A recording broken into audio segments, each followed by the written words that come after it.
자, 오늘 봉독한 말씀, 우리 함께 읽은 말씀을 가지고 요한계시록 강의 12번째 시간으로 두루마리를 든 어린 양이라는 제목으로 함께 은혜를 나누겠습니다. 그 제목을 따라 하시겠습니다. 두루마리를 든 어린 양. 한 번 더 따라 합니다. 두루마리를 든 어린 양. 네, 고맙습니다. 사랑하는 여러분, 요한계시록 4장과 5장의 말씀은 천국에서 지금 드리고 있는 예배, 그리고 하나님의 백성인 저와 여러분이 장차 하나님의 나라에 가서 드릴 천국의 예배에 대한 설명이고 묘사입니다. 우리는 지금 천국에서 드리고 있는 예배를 우리 요한계시록 4장과 5장 말씀을 통해서 우리가 보고 공부하고 있습니다. 지난 시간 이 요한계시록 4장에서는 우리의 유일한 예배의 대상이 되시는 성부 하나님, 창조주 하나님인 성부 하나님에 대한 묘사가 요한계시록 4장의 핵심이었다면, 이 요한계시록 5장에서의 핵심은 모든 인간의 역사의 시작이자 끝이시며 주관자이시며 구원의 주권을 가지시고 계신 분이시고 심판장이신 우리 주 예수 그리스도에 대한 묘사가 우리 요한계시록 5장의 핵심입니다. 따라서 오늘 우리는 말씀을 통해서 우리의 예배의 유일한 대상, 우리의 찬양의 유일한 대상인, 우리의 신앙, 유일한 신앙의 대상인 우리 구주 예수 그리스도에 대해서, 이런 묘사에 대해서 우리 살펴보며 함께 은혜를 나누겠습니다. 한 절 한 절 읽으면서 우리가 함께 은혜 나누겠습니다. 그 은혜 시간 되기를 간절히 주의 이름으로 축복합니다. 자, 먼저 5장 1절에서 3절을 함께 읽겠습니다. 5장 1절에서 3절입니다. 내가 봄에 보좌에 앉으신 이의 오른손에 두루마리가 있으니. 아멘. 자, 내가 봄에, 내가 누굽니까? 사도 요한이 성령 하나님에게 감동되어 성령 충만하여 이제 환상을 또 봤어요. 하나님의 나라 천국에서 지금 드리고 있는 예배의 장면을 이제 이어서 지금 보고 있어요. 그런데 누가 계십니까? 정중앙에 가장 높은 곳에 우리의 유일한 예배의 대상인 하나님이 계세요. 그리고 하나님의 보좌가 딱 있고 하나님 그 보좌에 앉아 계시는데, 자, 계속 읽습니다. 보좌에 앉으신 이의 오른손에 두루마리가 있으니 안팎으로 섰고 7인으로 봉하였더라. 우리 하나님께서, 성부 하나님께서 두루마리 책을 이렇게 손에 쥐고 계시는데, 성서는 당시 항상 그 시대 상황을 반영을 하죠. 오늘날로 말하자면, 오늘날 만약에 이 성경이 쓰여졌다면 보좌에 앉으시니가 이렇게 오른손에 책을 딱 붙들고 있는데 이렇게 말씀하셨을 거예요. 그런데 당시에는 이 인쇄술, 그다음에 종이를 만드는 재지술이 발달하지 않았기 때문에 이 파피루스, 갈대 잎같이 생긴 그런 파피루스 편에 써서 두루마리로 이렇게 만들었거나 아니면 양피지에 써서 이렇게 두루마리로 책을 만들었어요. 그러니까 두루마리는 책을 말해요. 한 책을 딱 잡고 있는데 그 책 안에 내용이 안팎으로 쓰여졌고 7인으로 봉하여졌다라고 이렇게 성경은 기록이 되고 있습니다. 하나의 인, 그러니까 다른 사람 못 보도록 여러분 두루마리로 이렇게 글을 쓴 다음에 그 다음에 밀랍으로 이렇게 탁 녹여요. 그리고 봉인을 하는 거죠. 그리고 인장을 꽉 찍어요. 그래서 만약에 누가 이 두루마리를 펴게 되면 이 밀랍으로 된 인장, 봉인된 인장이 훼손이 되겠죠. 그런데 그 인장이, 이 봉인된 인장이 하나만 있어도 이게 완벽하게 이게 감추어진 내용인데, 그 인장이 무려 몇 개나 있습니까? 7인으로 찍혀 봉인이 되어 있어요. 그러니까 절대 이거를 못 펴보는 거예요. 자, 2절 말씀 계속 보겠습니다. 여러분 머릿속에 우리가 이 묘사된 장면을 계속 이미지화해야 합니다. 여러분 머릿속에 계속 한번 그려보세요. 천국에 이 예배당이 쫙 펼쳐져 있어요.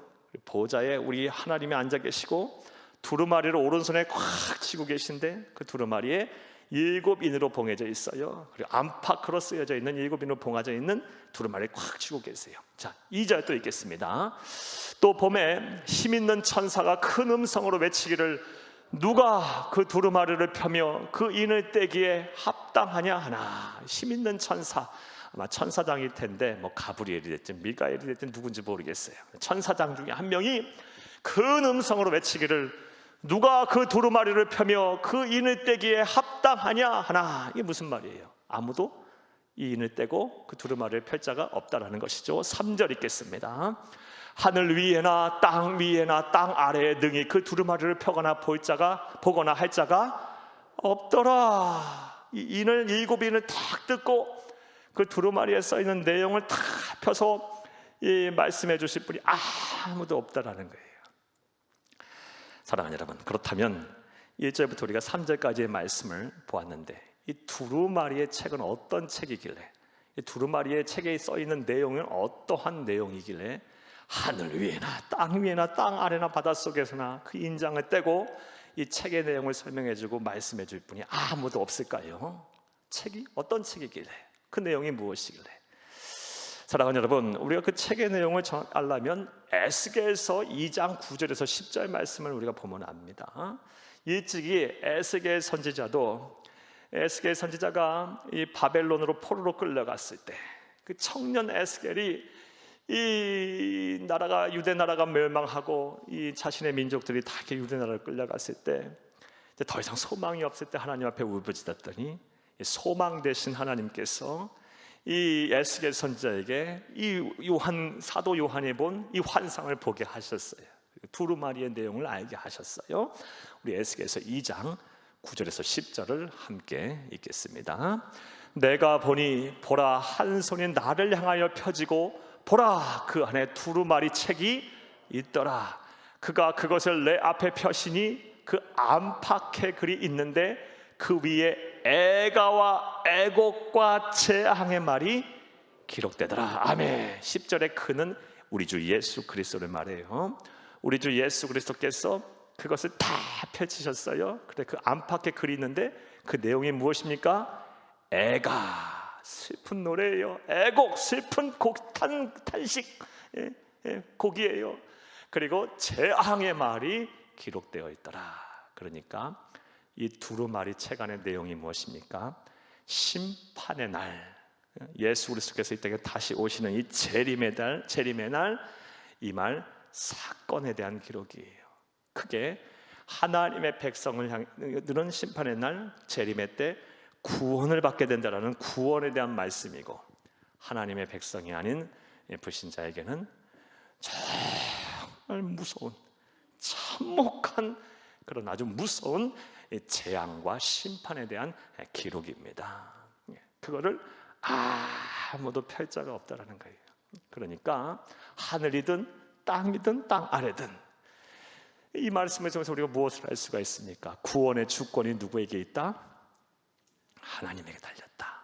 여러분, 다시 말해서 이 세상을 열고 닫으실 분이 누구시다? 하나님 한 분밖에 없다.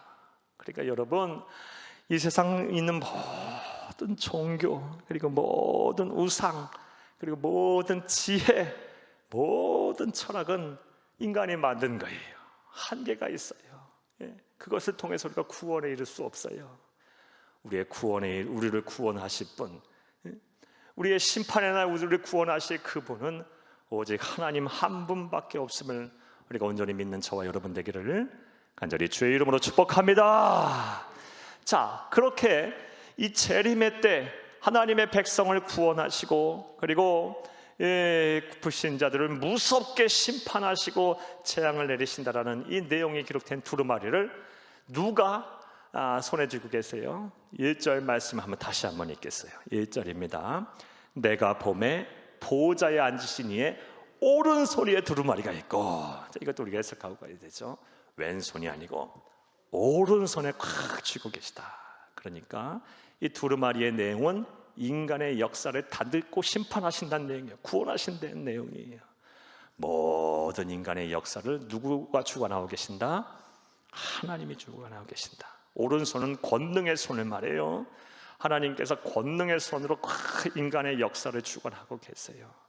한나라의 흥망성쇠도 하나님의 손에 달린 거고, 여러분 지금 이 모든 이 전 세계적인 팬데믹 현상도 다 하나님의 손에 달려 있는 거예요.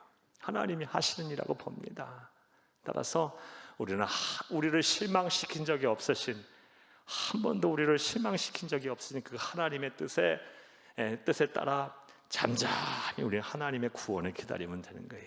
이 또한 분명 지나가게 될 것이고 하나님께서 선하게 역사하실 줄로 믿습니다. 모든 인간의 역사와 누구의 손에 달렸다? 권능의 손인 여호와 하나님의 손에 다 붙잡혀 있다라고 우리가 말씀을 통해서 알 수가 있습니다. 자, 그런데 이 두루마리에 또 이 하나님께서 재림의 때 하나님의 백성을 구원하고 또 불신자들을 무섭게 심판하겠다는 이 재앙에 관한 말씀이 어떻게 기록되어 있어요? 안팎으로 빼곡하게 기록이 되어 있다고 1절에 나와 있어요. 1절 한번 다시 읽겠습니다. 내가 봄에 보좌에 앉으신 이의 오른손에 두루마리가 있으니 안팎으로 썼고 7인으로 봉하였더라. 아멘. 그러니까 하나님의 구원에 대한 계획, 하나님의 백성을 향한 구원에 대한 계획, 그리고 이 세상을 심판하시고 닫으시는 그 인간의 역사를 닫으시고 심판하시는 이 종말에 대한 계획이 아주 세밀하게 기록이 되어 있다는 거예요. 그리고 아주 철저하게 계획된 것이라는 것입니다. 하나님은 그런 분이세요. 하나님은 막 즉흥적으로 행동하시는 분이 아니세요. 이랬다 저랬다 막 마음 들려가며 막 그러하시는 분이 아니고 세밀하게 계획하시고 살피시고 또 그 계획하신 것에 따라서 하나님 말씀을 이행하시고 준행하시는 그런 분이심을 믿으시기를 간절히 주의 이름으로 축복합니다. 사랑하는 여러분, 1절부터 3절까지 말씀 되셨습니까? 하나님께서 우리의 예배의 유일한 대상이 되시는 하나님께서 보좌에 딱 앉으셔서, 천국 보좌에 앉으셔서 오른손에 딱 두루마리를 꽉 쥐고 계세요. 하나님의 구원에 대한 계획, 그리고 온 인류의 역사를 닫으시는 예수님께서 오셔서 심판하신다는 이 심판에 대한 내용이 기록된 이 두루마리를 탁 쥐고 계세요. 자, 그런데 우리가 읽었다시피 2절에서 읽었다시피 또 3절에서 읽었다시피 힘 있는 천사가 외칩니다. 이 두루마리를 펴서 해석하고 읽고 이 두루마리의 내용대로 실행할 사람이 누가 있겠는가? 그런데 아무도 없어요. 아무도 없어요. 피조물인 사람은 존재는 아무도, 이 창조주 하나님께서 이 계획하신 이 구원 수속사를 이룰 사람이 아무도 없어요. 자, 그러자 사도 요한이 어떻게 반응을 합니까? 우리 4절을 함께 읽겠습니다. 4절입니다. 그 두루마리를 펴거나 보거나 하기에 합당한 자가 보이지 아니하기로 내가 크게 울었더니. 아멘. 아무도 이 두루마리를 펼 자가 없는 거예요. 땅에도 없고 하늘에도 없고 땅 아래에도 없고 아무도 펼 자가 없는 거예요. 그래서 사도 요한이 어떻게 했다고 합니까? 내가 크게 울었다라고 눈물을 흘린 거예요. 통곡을 한 거예요. 막 통곡하며 기도한 거죠. 우리가 이러한 사도 요한의 모습을 통해서 우리가 어떠한 영적인 교훈을 얻을 수가 있을까요? 먼저 이 사도 요한이 이렇게 통곡한 눈물의 의미를 좀 생각을 해보겠습니다. 왜 사도 요한이 이렇게 통곡을 했을까요? 아무도 이 두루마리를 펼 자가 없다라는 이 소리를 듣고 그런 모습을 생각하고 나서 왜 이 사도 요한이 이렇게 통곡을 했을까? 눈물의 의미, 먼저는 영적으로 어두운 시간을 보내는 이 성도들이 이 두루마리를 펼쳐서 이 하나님께서 빨리 구원의 계획을 실현시켜야 되는데 아무도 이 펼자가 없기에 영적으로 어두운 시간을 보내고 막 세상에서 핍박을 받고 박해를 받는 성도들의 그 영혼이 너무너무 불쌍해서 그래서 온 거예요. 통곡을 한 거예요. 이 사도 요한이 이 반모섬에서 요한계시록 이 계시를 쓸 당시 1세기 초대교회 상황은 매우 참담했어요. 황제 숭배를 거부한다는 이유로 막 형장의 이슬로 사라져가고 생업에서 막 내쫓겨지고 도저히 함께 모여서 예배할 수가 없어서 다 지하로 들어서 굴을 파고 카타콤 막 그 속에 들어가서 행여 기도 소리, 찬송 소리 밖에 들릴까봐 행여 밤에 모였다 하는 그 등불이 빛이 밖으로 비칠까봐 막 노심초사하며 읊조리면서 예배하고 맘조리면서 살았던 그 성도들, 얼마나 힘들고 어려웠겠어요. 그 성도들에게 이제 구원의 날이 와야 할 텐데, 그러려면 이 두루마리를 펼쳐서 빨리 읽고 그 두루마리에 대해서 말씀을 실현시켜 줄 자가 있어야 하는데 아무도 없는 거예요. 아무도 보이지가 않는 거예요. 그래서 사도 요한 선생님은 막 통곡하고 운 거예요.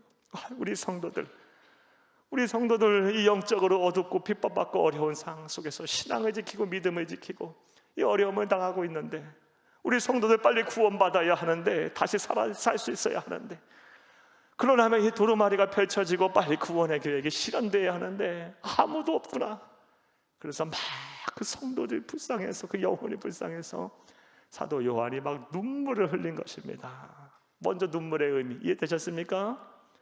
자, 또 다른 눈물의 의미, 사랑하는, 먼저는 하나님의 백성들이 이 영적으로 핍박받고 곤란한 상황 속에서 그 영혼들이 구원받아야 할 그 영혼들이 불쌍해서 우는 거고, 또 두 번째 눈물의 의미는요, 이 두루마리의 내용은 구원의 계획뿐만 아니라 마지막 날 무서운 심판과 재앙의 내용이 기록되어 있다는 말씀드렸어요. 이 두루마리가 실현되고 이 펼쳐지게 되면 반드시 이 예수를 믿지 아니한 자들이 정말 말로 표현할 수 없는 그런 심판을 받고 구원의 재앙을 받고 다시금 소망이 없고 기회가 없는 영원한 백보자의 심판을 받고 지옥 형벌을 받을 텐데, 그러려면 이 빨리 구원에 대한 계획이 펼쳐져서 빨리 이 말씀 두루마리의 내용들이 펼쳐져서 내용들이 익혀져서 예수 믿지 않은 사람들이 빨리 구원을 받아야 할 텐데 그들의 영혼이 또 불쌍해서 또 운 거예요. 사랑하는 여러분, 먼저는 구원받은 사람들의 영혼을 위해서 울었고 또 나중에는 구원받지 못한 사람들을 위해서도 울은 거예요. 지난주 주일날 말씀드렸죠. 구원 뒤에 찾아오는 거룩한 고통, 이 고통을 사도 바울 선생님도 느꼈잖아요. 사도 바울 선생님도 느꼈어요. 구원의 은혜를 받고 나니, 영생의 기쁨을 누리고 나니 제일 먼저 찾아온 감정은 기쁨이었어요. 막 감격이었어요. 감사였어요. 그런데 이 감사와 기쁨과 감격이 사라지는 그 순간 바로 구원받지 못한 내 동족과 혈족, 내 형제들, 내 민족들이 생각났어요. 이스라엘 민족, 유대인들이 생각나서 너무 마음이 아파서 내가 그리스도의 사랑에서 끊어질지라도 그들이 구원받았으면 좋겠다라고 통곡을 합니다. 이 사도 요한 선생님께서도 그런 통곡을 한 거예요. 우리가 읽지 않았는데 앞서 이 두루마리를 펼쳐서 구원의 계획이 실현이 되면 이제 이 세상에서 핍박받는 하나님의 백성들이 이제 구원을 받을 텐데, 그래서 빨리 구원의 계획이 실현되어야 될 텐데 하며 성도들의 영혼을 불쌍히하며 울었던 이 사도 요한의 모습을 우리 구약에서 에레미야 선지자를 통해서도 우리가 알 수가 있습니다. 여러분 한 말씀 읽어볼까요? 에레미야 애가 2장 17절에서 19절 말씀입니다. 여호와께서 이미 정하신 일을 행하시고 옛날에 명령하신 말씀을 다 이루셨음이라. 긍휼히 여기지 아니하시고 무너뜨리사 원수가 너로 말미암아 즐거워하게 하며 네 대적들의 뿔로 높이 들리게 하셨도다. 18절 그들의 마음이 주를 향하여 부르짖기를 딸 시온의 성벽아 너는 밤낮으로 눈물을 강처럼 흘릴지어다. 스스로 쉬지 말고 네 눈동자를 쉬게 하지 말지어다. 19절 초저녁에 일어나 부르짖을지어다. 네 마음을 주의 얼굴 앞에 물 쏟듯 할지어다. 갓길 어귀에서 추려 기질한 내 어린 자녀들의 생명을 위하여 주를 향하여 손을 들을지어다 하였도다. 아멘. 에레미야 애가는요 시예요. 찬송시예요. 그러니까 이렇게 청유형, 권유형으로 말을 했다 할지라도 결국 자기 자신에게 하고 있는 말이에요. 여러분, 하나님의 택함 받은 백성들이 막 핍박을 받고 막 고통을 받아요. 하나님을 알지 못하는 이 사람들에게서 막 핍박받고 고통받는 상황 속에서 뭐 하라는 거예요? 그들을 위해서 울자라는 거예요. 눈물을 강처럼 쏟자라는 거예요. 사랑하는 여러분, 이런 이 다른 사람의 영혼을 불쌍하게 여기는 마음을 사도 요한 선생님께서 이 두루마리가 펼쳐지지 않은 것에 대해서 느꼈던 이 감정을 예직이 믿음의 또 선배였던 에레미야 선지자가 또 그렇게 통곡하며 울고 있어요. 이러한 우리 믿음의 선배들, 이 사도 요한의 모습을 통해서 우리는 다음과 같은 영적인 교훈을 얻습니다. 먼저는 하나님의 백성, 참된 성도라면 반드시 영혼을 사랑하는 하나님의 마음, 예수님의 마음을 갖게 된다는 거예요. 사랑하는 여러분, 우리가 진짜 성도라면, 우리가 정말 예수 그리스도의 제자라면 우리 안에는 무슨 마음이 있어요? 영혼을 사랑하는 마음이 있어요. 우리가 예수님을 닮으면 닮을수록 영혼을 사랑하는 하나님 아버지의 마음을 품게 돼요. 내가 나는 예수를 믿었는데 구원받지 못한 사람들이 막 불쌍해 보이고, 또 하나님의 백성 같이 신앙생활하는 사람들이 막 몸이 아파요. 또 삶의 어려움을 느껴요. 그리고 막 가정에 힘든 일이 생겼어요. 그리고 막 신앙생활하다가 막 실족을 해요. 그러면 그 영혼이 불쌍해서 견딜 수가 없어요. 기도하게 돼요. 그 영혼을 막 위로하게 되고, 어떻게 하면 도와줄까? 어떻게 하면 도와줄까라는 마음이 생겨요.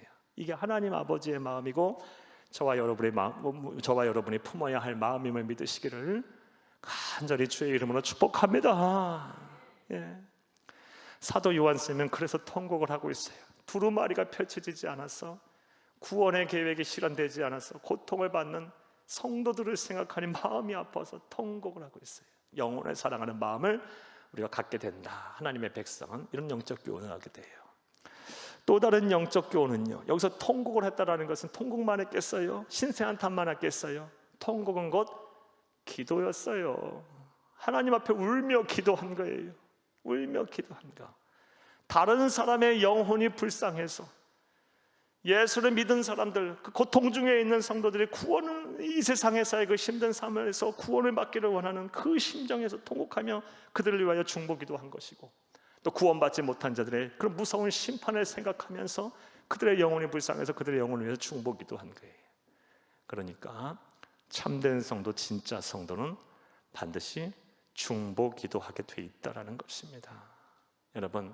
여러분에게 한번 여쭤보겠어요. 여러분 지금 다른 사람의 영혼을, 우리 여러분 하나님의 마음을 가지고 사랑하고 계십니까? 그런 마음이 있으십니까? 나와 신앙생활하는 사람들 가운데 몸이 아파요. 여러분 삶에 문제가 생겼어요. 예수를 믿다가 막 실족했어요.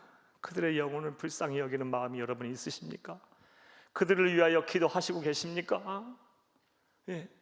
또 구원받지 못한 사람들의 그 영혼이 불쌍해서 나는 이렇게 구원받아 행복한데 그들은 어찌할꼬 하면서 여러분 마음 아파하면서 중보기도 하고 계십니까? 반드시 우리가 기도하며 그들을 위해서 눈물 흘려야 할 줄로 믿습니다. 이 우리 사도 요한의 모습을 통해서 우리가 배울 수 있는 영적인 교훈입니다. 사도 요한 선생님께서는 아무도 이 하나님 보좌에 앉으신 하나님께서 오른손으로 쥐고 있는 두루마리의 인봉을 7인의 펼자가 없다라는 소리를 듣자 마음 아파하시면서 기도하고 계세요. 자, 그런데 이제 5절부터 7절까지의 말씀을 보면 하늘에도 땅에도 그리고 땅 아래에도 이 7인으로 봉한 두루마리를 펼 자가 없었는데 오직 한 분께서 이 두루마리를 펴고 이 구원의 역사, 구원의 계획을 실행하실 분이 나타납니다. 분이 누구십니까? 바로 우리의 유일한 구세주가 되시며 인류의 역사를 시작하시고 또 닫으시는 역사의 주관자가 되시고 구원의 주권을 갖고 계신 심판장이신 우리 주 예수 그리스도이십니다. 5절에서 7절은 이 예수 그리스도에 대한 묘사에 대한 내용입니다. 우리 5절에서 7절을 함께 읽겠습니다. 어떻게 묘사했는지 그것에 중점적으로 생각을 하면서 함께 읽어보겠습니다. 장로 중에 한 사람이 내게 말하되 울지 말라. 유대 지파의 사자 다윗의 뿌리가 이겼으니 그 두루마리와 그 7인을 떼시리라 하더라. 아멘. 사랑하는 여러분, 5절 말씀에 보면 먼저 우리 구주 예수님을 무엇으로 묘사를 하고 있습니까? 유대 지파의 사자라고 묘사를 하고 있어요. 유대 지파의 사자, 장로 중에 한 사람, 24장로 중에 한 사람. 24장로는 여러분 누구를 말한다고 말씀드렸어요? 지난 시간에 말씀드렸죠. 구약의 12지파 그리고 신약의 12사도 해서 구원을 받은 하나님의 백성을 대표하는 대표자들을 말한다 그랬어요. 그 중에 한 사람이 울지 말라, 이 임봉을 떼고 이 두루마리를 펼쳐서 그 가운데 기록한 모든 것을 실행시킬 분이 있는데, 그분이 누구다? 예수 그리스도신데 누구다? 유대 지파의 사자다라고 묘사를 하고 있습니다. 자, 그다음에 유대 지파의 사자라고 묘사한 내용은 무슨 뜻이 있을까요? 이 말씀을 이해하려면 창세기 49장 9절에서 10절을 함께 우리 이해할 수 있어야 됩니다. 함께 읽겠습니다. 유다는 사자 새끼로다. 내 아들아, 너는 움킨 것을 찢고 올라갔도다. 그가 엎드리고 움크림이 숫사자 같고 암사자 같으니 누가 그를 범할 수 있으랴. 10절. 규가 유다를 떠나지 아니하며 통치자의 지팡이가 그 발 사이에서 떠나지 아니하기를 실로가 오시기까지 이르리니 그에게 모든 백성이 복종하리로다. 아멘. 이 말씀은 우리 이전에 창세기 강해 통해서 우리가 배웠죠. 이 야곱이 죽기 바로 직전에 12 아들에 대해서 다 이렇게 유언을 하며 축복을 합니다. 그때 넷째 아들인 유다에게 복을 주시면서 말씀하신 내용이에요. 유다, 너는 사자 새끼다. 그리고 너에게는 귤이 있고 호가 있고 홀이 있고 너의 후손들의 대대손손 뭐가 되겠다는 거예요? 권세자가 되겠다는 거예요. 만왕의 왕들이 되겠다고 하셨다는 거예요. 되게 하시겠다는 거예요.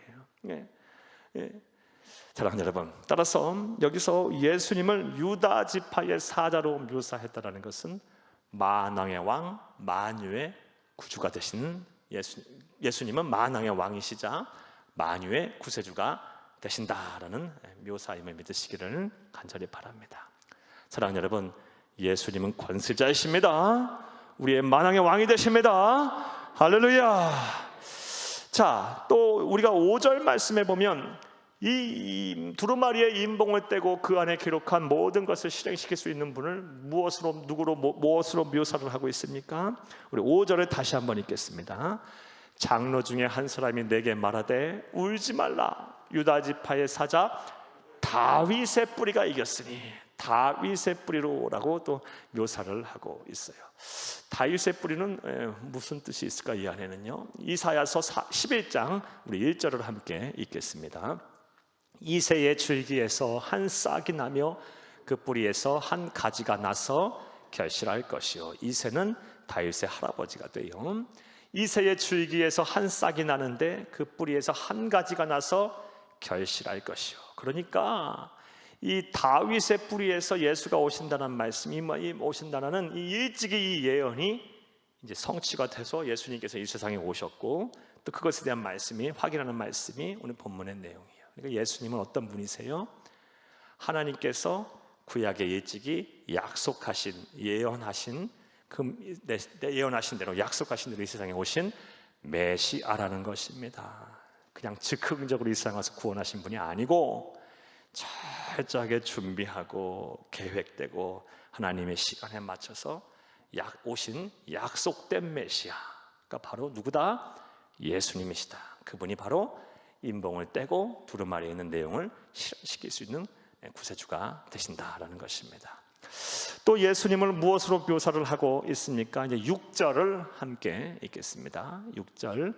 내가 또 보니 보좌와 내 생물과 장로들 사이에 한 어린 양이 서 있는데 일찍이 죽임을 당한 것 같더라. 여기까지 보겠어요. 내가 또 보니 보좌와 내 생물과 장로들 사이에 한 어린 양이 서 있는데 일찍이 죽임을 당한 것 같더라. 예수님을 어떻게 묘사하고 있어요? 일찍이 죽임당한 것 같은 죽은 흔적이 보이는 어린 양으로 묘사를 하고 있어요. 죽임당하신 어린 양으로 묘사가 되어 있어요. 사랑하는 여러분, 근데 이 말씀은 참 우리가 잘 봐야 돼요. 우리가 앞서 계속 보고 있다시피 예수님은 어떤 분이세요? 천하 우주 만물을 창조하신 창조주가 되십니다. 그리고 유다 지파의 사자라고 말했듯이 만왕의 왕 만유의 구주가 되세요. 권세 있는 능력을 갖추신 분이세요. 그리고 하나님께서 예언하신 온 인류를 구원할 메시아로서 이 세상에 오신 분이에요. 능력이 있으신 분이세요. 자, 그런데 그런 예수님께서 이 세상에 오셔서 죄와 사망의 권세를 깨뜨리고, 즉 사탄 마귀와의 싸움에서 이기신 그 방법이 무엇입니까? 철저하게 낮아져서 죽임을 당하신 어린 양이 되셔서 십자가에서 죽으신 거예요. 어린 양이 돼서 죽으셨어요. 권세 있으신 분이, 능력을 갖추신 분이, 능력에 한이 없으신 분이 스스로 낮아지셔서 아무 힘없어 보이는 어린 양이 되셔서 십자가에서 죽으셨어요. 이 모습을 이사야 선지자가 예언했죠. 이사야서 53장 5절부터 7절 함께 읽겠습니다. 그가 찔림은 우리의 허물 때문이요 그가 상함은 우리의 죄악 때문이라. 그가 징계를 받음으로 우리는 평안을 누리고 그 채찍에 맞은 우리는 나음을 받았도다. 6절 우리는 다 양 같아서 그릇 행하여 각기 제 길로 갔거늘 여호와께서 우리 모두의 죄악을 그에게 담당시키셨도다. 7절 그가 곤욕을 당하여 괴로울 때에도 그의 입을 열지 아니하였으며 마치 도수장으로 끌려가는 어린 양과 털 깎는 자 앞에서 잠잠한 양같이 그의 입을 열지 아니하였도다. 아멘. 능력 있으신 분이, 못할 것이 없으신 분이 이 세상에 와서 우리를 구원하시는 데 있어서, 죄와 사망의 권세를 깨뜨리고 사탄 마귀의 싸움에서 이기시는 데 있어서는 그 권세를 쓰시지 않았어요. 능력을 행하시지 않았어요. 낮은 가장 힘이 없는 어린 양이 되셔서 스스로 그 길을 걸어가셔서 십자가에서 처절한 고통을 당하시고 죽으셨어요. 물론 다시 부활하심으로 승리하셨습니다. 할렐루야. 이러한 예수님의 모습을 통해서 우리가 배워야 할 것이 있어요. 기독교는 기가 막힌 역설의 종교예요. 예수가 낮아져서 십자가에서 죽으심으로 우리는 구원을 받았어요. 우리는 능력을 얻게 됐어요. 이런 예수의 모습을 통해서 우리는 무엇을 배워야 합니까? 우리가 세상을 이기는 방법을 우리는 배워야 돼요. 우리 그리스도인이 세상을 어떻게 이겨요? 맞서 싸워서? 폭력으로? 힘 있는 권세로? 아니요. 우리는 예수님처럼 날마다 십자가 앞에서 죽어야 되는 거예요. 그리고 날마다 우리가 져야 할 십자가를 짐으로 우리는 세상을 이기는 것임을 믿으시기를 간절히 주의 이름으로 축복합니다. 여러분, 여러분이 날마다 지셔야 할 십자가가 무엇입니까? 여러분이 날마다 죽어야 하는데, 그래야 우리가 세상을 이기는데, 우리 예수님도 그리 하셨듯이 우리가 날마다 죽어야 할 것이 무엇입니까? 우리가 세상을 이기는 방법이에요. 그것이 우리 예수님께서 보여주신 방법이에요. 저와 여러분은 예수님처럼 살기로 작정한 하나님의 백성, 예수님의 제자들이에요. 사도 바울이 일찍이 고백했어요. 그래서 고린도전서 15장 31절에 형제들아 나는 날마다 죽노라. 갈라디아서 2장 20절에는 내가 그리스도와 함께 십자가에 못 박혔나니 그런 얘기 전 내가 산 것이 아니 오직 내 안에 그리스도께서 사신 것이라.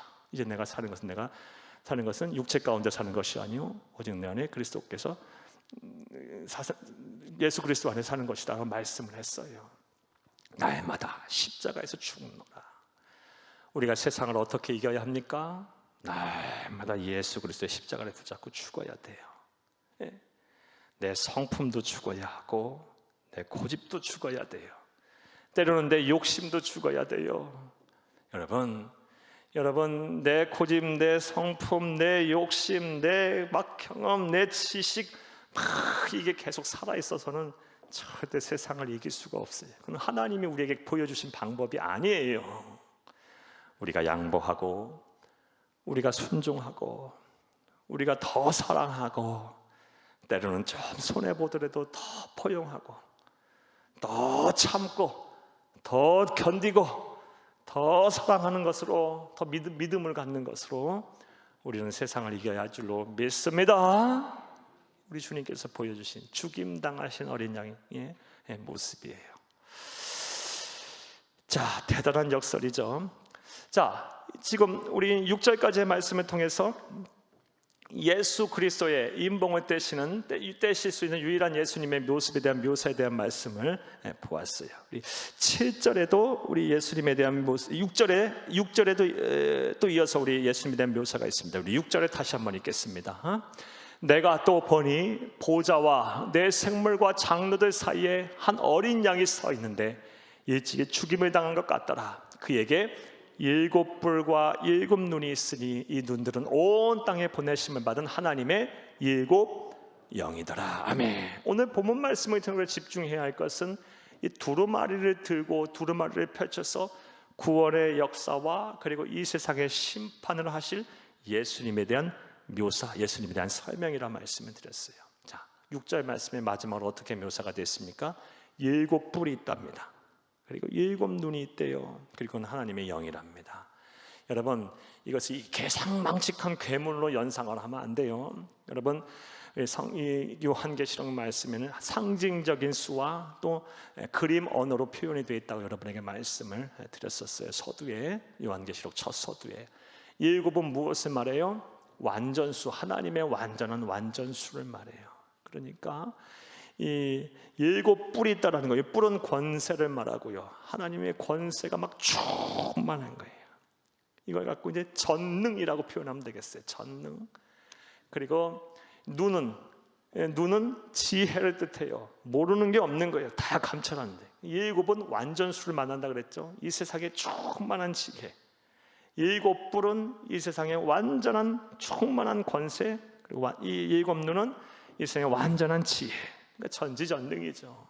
7뿔과 7영을 가지신 분, 성령이라 말씀하셨는데 우리 성령 하나님은 예수님과 동일하신 분으로 예수님의 영이세요. 그분은 어떤 분이다? 전지전능하신 분이시다. 이렇게 묘사가 되어 있어요. 자, 정리해 볼까요? 사도 요한이 바라본 이 보좌 옆에 앉으신, 보좌 옆에 서 계신 성자 예수 그리스도의 모습, 이 두루마리를 7 봉인으로 찍혀 있는 이 봉인을 풀고 이 두루마리에 있는 구원에 대한 계획과 하나님의 심판과 재앙을 실현시키실 유일한 성자 예수님이 어떤 분으로 묘사되어 있습니까? 유대 지파의 사자, 그러니까 만왕의 왕 만유의 구주이신 예수님의 모습으로 그려져 있고, 그리고 다윗의 뿌리, 그분은 구약에 예언되어진 메시아, 하나님의 철저한 약속대로 오신 메시아이신 모습으로 묘사가 되어 있으며, 죽임당한 어린 양, 세상을 이기시는 데 있어서 죄와 사망의 권세를 깨뜨리고 사탄 마귀와의 싸움에서 이기시는 그 모습, 어떤 모습으로?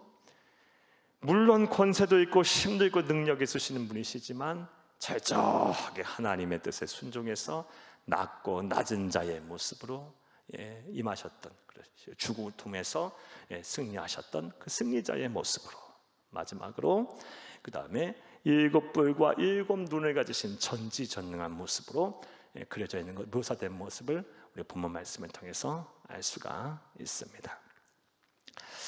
자, 이러한 예수님을 이제 사도 요한 선생님이 봤어요. 어떻게 했어요? 기뻤겠죠. 드디어 아무도 없는 줄 알았는데, 그래서 우리 성도들 어떡하나. 그리고 또 나아가서 구원받지 못한 사람들은 어떡하나. 그래 막 통곡을 하고 있었는데 장로 중에 한 사람이 그 말을 해주는 거예요. 예수님을 보라는 거예요. 예수님을 보라. 그러니까 예수님 그런 모습으로 보이는 거예요. 자, 이제 거기서 이제 그치지 않아요. 하늘 예배가 이제 막 진행이 돼요. 자, 이렇게 두루마리를 이제 누가 취합니까? 예수 그리스도께서 딱 취하세요. 예수님께서 두루마리를 취하자 이제 하늘 예배가 계속 진행이 됩니다. 그 이후에 어떠한 일들이 일어났을까요? 그 내용이 이제 8절에서 14절까지의 내용입니다. 먼저 어떠한 일이 일어났는지 봅시다. 8절을 함께 읽겠습니다. 그 두루마리를 취하심에, 누가? 주어가 생략됐죠? 예수 그리스도께서 취하심에 내 생물과 24장로들이 그 어린 양 앞에 엎드려 각각 검은 고와 향이 가득한 금대접을 가졌으니 이 향은 성도의 기도들이라. 아멘. 이 예배, 하늘 예배가 진행이 되는 거예요. 두루마리를 취하신 예수 그리스도 앞에 내 생물과, 지난주 내 생물이 누구라고 말씀드렸어요? 내 얼굴을 가진 생물이라 그랬죠. 먼저는 이 사자의 얼굴, 또 한 생물은 소의 얼굴, 또 한 생물은 사람의 얼굴, 또 한 생물은 독수리의 얼굴. 이거는 각각 이 피조물들을 대표한다고 말씀드렸어요. 그리고 그 동물, 이 얼굴을 가진 이 생물에게는 앞뒤로 눈이 가득하고 6날개를 가지고 있다 그랬어요. 이건 천사장들을 말한다 그랬어요. 천사장들과 24장로들, 앞서 말씀드린 구약의 그리고 신약의 하나님의 선택을 받고 구원을 받은 백성들을 대표하는 이 믿음의 조상들, 선배들이 뭐 합니까? 제일 먼저 예수 그리스도 앞에, 이 두루마리를 취하신 예수 그리스도 앞에 뭘 들고? 검은고와 또 뭘 들고? 금 대접을 들고 뭐 해요? 엎드립니다. 경배해요. 경배. 하늘 예배가 진행이 돼요. 예수 그리스도에게 경배를 드립니다. 자, 그런데 경배하는 데 있어서 특이한 것이 보여요. 검은고, 이건 악기, 찬송하기 위한 악기를 들었다는 것이고, 특별히 뭘 들고 있어요? 금대접을 들고 있어요. 근데 그 안에 뭐가 있답니까? 향이 가득한 향기가 있어요. 근데 그 향기가 뭐라고요? 성도의 기도랍니다. 기도. 참, 우리 이 말씀을 잘 봐야 돼요. 우리 이 말씀이 우리에게 얼마나 또 위로가 되는지 몰라요. 사랑하는 여러분, 이 말씀을 통해서 우리는 다음과 같은 귀한 사실을 알게 돼요. 하나님께서 우리의 기도를 얼마나 귀하게 여기시는지를 잘 알 수 있어요. 지금도 날마다 하나님의 천국에서 예배가 이제 이루어지겠죠. 그때 성자 예수 그리스도 앞에 누가? 천사장들과 그리고 24장로들이 우리 성도들의 기도를 이렇게 모아서 하나님 앞에 드리는 거예요. 예? 하나도 땅에 떨어지지 않고 우리가 드리는 기도가, 우리가 주 예수 그리스도의 이름으로 기도한 그 기도가 하나도 사라지는 것이 아니고, 허공에 메아리 치다가 사라지는 것들이 아니고, 온전히 어떻게 가는 거예요? 금대접에 담아서 하나님께 다, 예수님께 다 이렇게 드린다는 거예요. 사랑하는 여러분, 그러니까 우리가 기도하고 절대 낙심할 필요가 없어요. 우리가 기도를 반드시 또 해야 되는 거예요. 누구의 이름으로? 우리 주 예수 그리스도의 이름으로 성도들은 기도하면 돼요. 하나님이 얼마나 이 기도를 귀하게 여기시는지 금대접에 담아서 하나님께 드리는데, 그게 하나님 앞에 아름다운 뭐다? 향기랍니다. 향기래요. 이런 의미로 볼 때 우리 성도들이 야고보서 5장 13절에서 말씀하신 대로 고난 중에 우리가 즐거워하고 고난 중에 찬송을 해야 돼요. 왜요? 우리 고난 속에서 우리 성도들은 뭐 할 수 있으니까? 기도할 수 있으니까. 여러분, 고난 중에서도 즐거워하세요. 고난 속에서도 하나님을 찬송하세요. 우리는 기도할 수 있어요. 우리의 기도가 하나도 땅에 떨어지지 아니하고 우리 그 금대접에 담아서 그 향기가 되어 하나님께서 흠향하실 거예요. 맡으실 거예요. 사랑하는 여러분, 기도를 귀하게 여기고 기도하고 나서 낙심하지 마시고, 여러분 고난 속에서도 기도하며 또 즐거워하고 찬송하는 여러분들이 되기를 간절히 주의 이름으로 축복합니다. 제일 먼저 누가?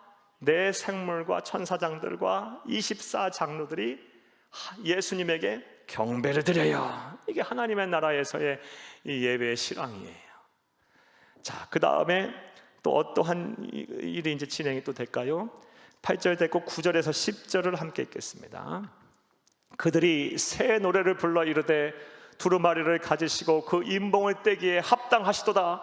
일찍이 죽임을 당하사 각 족속과 방언과 백성과 나라 가운데서 사람들의 피로 사서 하나님께 드리시고 10절 그들로 우리 하나님 앞에서 나라와 제사장들을 삼으셨으니 그들이 땅에서 왕노릇하리로다 하더라. 아멘. 9절과 10절은 내 생물 천사장들과 24장로들이 부른 새 노래에 대한 가사예요. 예. 그러니까 이 하늘 예배가 어떻게 진행돼요? 먼저는 이 보좌에 다 자정을 하시고 다 위치하셨어요. 그 다음에 우리 예수님께서 이 하나님의 말씀에 꽉 붙들고 계세요. 들고 계세요. 펼치실 거예요. 그리고 우리 예수님께서 그 말씀에 딱 취하시자 내 생물과 천사장들과 이 24장로, 이 하나님의 선택받은 구원받은 백성을 대표한 자들이 기도를 담아 하나님께 드리고 뭐합니까? 경배를 하고 나서 찬송을 부르는 거예요. 자, 그런데 그 찬송의 가사의 주제가 무엇입니까? 주제는 9절 10절 보면은 간단해요. 두 가지 주제가 있어요. 두 가지 주제. 첫 번째 주제는 예수 그리스도예요. 예수가 구세주시다. 예수에 대한 내용이고, 두 번째는 예수님의 구원과 그의 사랑을 찬양하고 노래하는 것이 바로 이 그들의 찬송의 내용이고 핵심 주제예요. 우리는 이러한 이 찬송 가사와 핵심 내용을 통해서 우리의 예배 찬양의 주제와 예배 찬양의 모범적인 예배 찬양의 가사 내용이 무엇이 되는지 알 수가 있어요. 여러분, 가급적이면 우리가 드리는 예배, 또 여러분이 드리는 찬송을 통해서 예수님을 확 높이는, 하나님을 확 높이는 찬송들을 많이 부르세요. 그리고 나를 향한 구원, 우리를 향한 구원과 하나님의 사랑에 관련된 그걸 찬양하고 그것에 감사하는 이 찬송들을 많이 부르세요. 이런 찬송을 하나님께서 기뻐 받으세요. 천국에서도 우리는 그런 찬송을 부르게 될 거예요. 예수님을 높이고, 그리고 나를 향한 구원과 또 나에게 사랑 베푸신 그 구원과 사랑을 대한 감사하는 찬송을 천국에서도 부르게 될 거예요. 우리 이 땅에서 그런 찬송을 많이 불러야 할 줄로 믿습니다. 종종 우리는 그렇지 못해요. 그냥 이 성도들 가운데 좋아하는 찬송이 뭐냐고 이렇게 여쭤보면요, 가사 내용이 대체로 보게 되면 그렇지 못하고 그냥 내 마음을 기쁘게 하고 내 감정을 막 건드리고 그리고 아련한 막 추억을 떠올리고 연상케 하는 그런 가사, 자극적인 가사로 된, 어찌 보면 인간적인 세속적인 가사에 묻어 있는 내용을 좋아하는 분들이 또 의외로 많아요. 그러나 하나님께서 기뻐 받으시는 예배를 통해서 예배를 통해서 우리가 받으시는 찬송의 내용은요, 예수님에 대한 찬송을 해야 돼요. 예수님을 높이고 그의 구원과 그의 은혜에 대한 감사하는 찬송을 불러야 할 줄로 믿습니다. 사랑하는 여러분, 예배가 어떻게 진행돼요? 내 생물과 24장로들이 기도를 담은 금대접을 드리고 그리고 나서 찬송을 부릅니다. 예수님을 높이고 그의 구원과 그의 은혜에 대한 감사에 대한 찬송을 불러요. 자, 그 다음에 이제 11절에서 14절 말씀에 보면 이 찬송이 확장이 돼요. 내 생물과 24장로가 아니라 이제 천사들, 천군 천사들, 그리고 수많은 피조물들이 이제 그 찬송을 부르기 시작합니다. 우리 11절부터 14절을 함께 읽겠습니다. 내가 또 보고 들음에 보좌와 생물들과 장로들을 둘러선 많은 천사의 음성이 있으니 그 수가 만만이요 천천이라. 큰 음성으로 이르되 죽임을 당하신 어린 양은 능력과 부와 지혜와 힘과 존귀와 영광과 찬송을 받으시기에 합당하더라 하도다. 아멘. 11절 12절에 천군 천사가 이제 찬송을 부르는데 그 수가 만만이요 천천이라. 셀 수 없다는 말씀이죠. 야, 천국 찬양대야, 천국 찬양대. 천사들의 이제 찬양대 수가 천천이고 만만이야. 셀 수가 없어. 그 천국 찬양대가 장엄한 찬송을 부르는데 역시 예수님을 높이는 찬송을 부르고 있어요. 그에게는 능력이 있고 부귀가 있고 지혜가 있고 그런 힘이 있고 존귀하고 영광과 찬송을 받을지어다. 예수를 막 높이는 천국 찬양대에 찬송이 막 울려 퍼져요. 야, 이 찬양대 소리 한 번만 들어보면 좋겠네. 참, 이 찬송 우리가 가서 우리가 듣게 될 것이고 이 하늘 예배에 여러분 한 분도 빠짐없이 다 참여할 수 있기를 간절히 주의 이름으로 축복합니다. 이 찬양대가 그냥 팍 찬양을 부르는 거예요. 자, 그 다음에 어떤 일이 일어날까요? 또 13절부터 14절 읽겠어요. 내가 또 들으니 하늘 위에와 땅 위에와 땅 아래와 바다 위에와 또 가운데 모든 피조물이 이르되 보좌에 앉으신 이와 어린 양에게 찬송과 존귀와 영광과 권능을 세 세트로 돌릴지어다 하리. 내 생물이 이르되 아멘 하고 장로는 엎드려 경배하더라. 아멘. 이번에는 누가 찬양해요? 하늘 위에와 땅 위와 땅 아래와 바다 위에 모든 가운데 있는 피조물들이 전부 다 이르되 찬양하라 찬양하라 하니까 찬양을 한다는 거예요. 여러분, 이 말씀대로 보게 되면요, 지금 이 세상에 있는 대자연 만물들이 가만히 있는 것이 아니에요. 영적인 의미로 보면 어떻게 하고 있는 거예요? 하나님을 찬양하고 있는 거예요. 여러분, 댁에 가셔서 화초를 이렇게 만지면서 너도 참 수고하고 있구나 라고 말씀하세요. 하나님은 날마다 찬송하고 있는 거예요. 대자연 모든 만물들은 하나님을 찬송하기 위해서 지음받은 존재들이에요. 우리도 마찬가지예요. 우리도 그래요. 그런데 우리 인간이 하나님의 형상대로 지음받은 인간이 타락했어. 이 하나님의 형상을 잃었어요. 일부를요. 그래서 하나님을 찬송해야 되는데 찬송하지 않고 살아요. 근데 우리가 예수를 그리스도로 믿음으로 말미암아 우리 하나님의 형상이 회복이 돼서 우리 하나님을 찬송하고 있잖아요. 그 하나님의 백성들은 하나님을 찬송해야 돼요. 나의 백성은 찬송을 부르기 위해서 우리를 지었다고 우리에게 이사야서에서 말씀하셨어요. 대자연 만물들이 이제 이어서 막 찬양을 합니다. 이게 우리 하나님의 나라 천국에서 우리가 펼쳐질 예배의 실황이에요. 먼저는 내 생물과 24장로들이 찬양하고 천군 천사 천천과 만만여 그 수를 셀 수 없는 천사들이 이 하늘 찬양대가 찬양을 하고 나아가 이제 대자연 만물들이 막 찬양하고 이러한 모습을 통해서 우리 다음과 같은 영적인 교훈 하나를 얻게 됩니다. 왜 하나님께서 이런 모습을 이 사도 요한에게 보여주셨고 또 우리에게 이렇게 보게 하실까? 여러분, 찬양이 계속 이렇게 확장됨을 우리가 보게 돼요. 하나님을 향한 경배와 하나님을 향한 예배가 계속 이렇게 확장됨을 보게 돼요. 나의 찬양을 통해서 나의 찬양이 나의 찬양으로 그치는 것이 아니라 우리의 찬양이 되고 우리의 찬양에서 그치는 것이 아니라 우리의 온 가족 식구의 찬양이 되고 우리의 가족 식구에서 머무는 것이 아니라 온 나라의 찬양이 되고 온 세계 열방이 찬양이 부를 날에 우리가 속히 와야 할 줄로 믿습니다. 사랑하는 여러분, 우리의 본질적인 사명이 무엇입니까? 이 땅에 무엇을 하는 거예요? 하나님의 나라를 이루는 것이 우리의 사명이에요. 사랑하는 여러분, 우리의 사명, 로마서 14장 17절 18절 말씀에 하나님의 나라는 먹고 마시는 나라가 아니라 오직 성령 안에 의와 희락과 화평이라. 예수를 섬기는 사람은 하나님을 기쁘시게 사람에게 칭찬을 받느니라. 이 말씀, 우리가 이 세상에 이루어야 될 우리의 사명은 뭐다? 하나님의 나라, 먹고 마시는 나라가 아닌 하나님의 나라, 성령 하나님의 통치하시는 예수님의 주인된 나라를 이 땅에 이루라는 거예요. 그러니까 이 세상에서도 천국에서 이루어질 예배를 우리가 이 세상에도 경험해야 되는 거예요. 그게 우리의 사명인 거예요.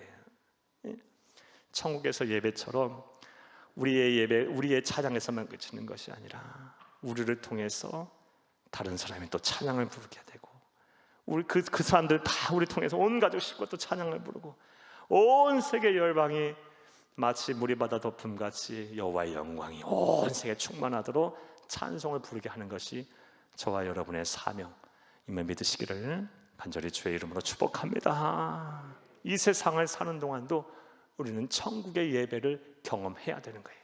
그리고 천국의 예배를 이 세상에 우리가 이루어야 할 사명이 있는 것입니다.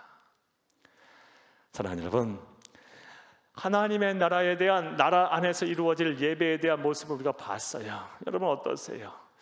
제가 좀 잘 설명을 했어야 되는데 인간의 언어로 이 하나님의 천국의 예배를 다 담아내기에 참 부족해서 참 제가 설교 준비하면서 이걸 어떻게 표현을 할까 참 걱정을 많이 했어요.